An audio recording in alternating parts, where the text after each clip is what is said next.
Bonsoir à toutes et à tous, bienvenue dans votre flash d'infos. Voici les principaux titres de l'actualité. Les femmes livrent 48 tonnes de vivres et de médicaments à Diafarabé et Nubozo. L'AES veut renforcer sa force d'unifier des 18 militaires. 7 morts et 5 blessés dans un grave accident de la route. L'AES poursuit sa réflexion sur une devise commune. Le Nigeria et l'Afrique du Sud dialoguent après les violences xénophobes. Voilà les titres, les développements dans un instant.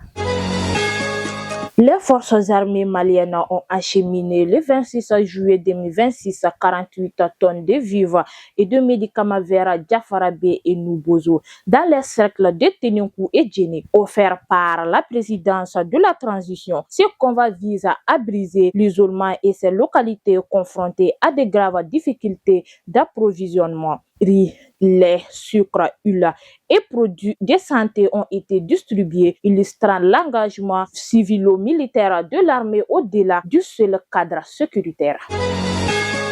Le général Tchani, chef de l'État nigérien, a annoncé que la force unifiée de l'AES, forte de 5 000 militaires, devrait atteindre 18 000 hommes dans les années à venir. Il justifie cet objectif par la nécessité de faire face à l'enchaînement de l'Europe conduite par Emmanuel Macron. L'état-major opérationnel est installé à Niamey et le cadre juridique de la force a approuvé en juillet par les ministres de la Défense des 3 pays.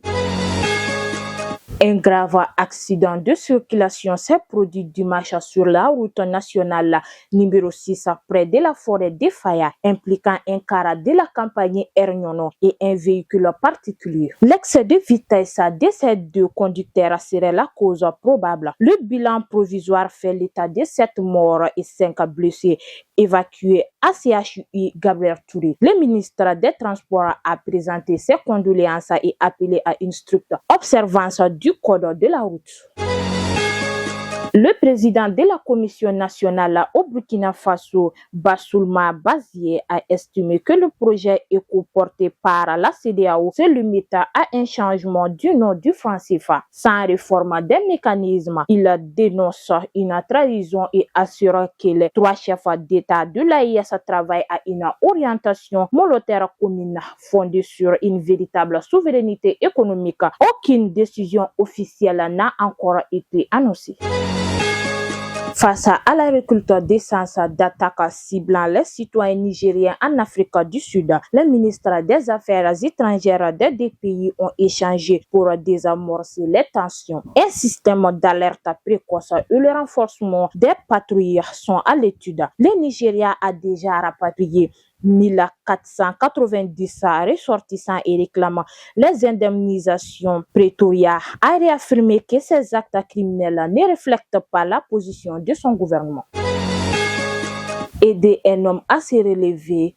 Ne vous perdez pas en le portant. La réussite change parfois ce qui promettait de ne jamais changer. Alors aidons par le cœur, restons vigilants et gardons notre dignité. C'est par cette réflexion que s'achève cette édition. Merci de votre fidèle attention. À très bientôt. Merci.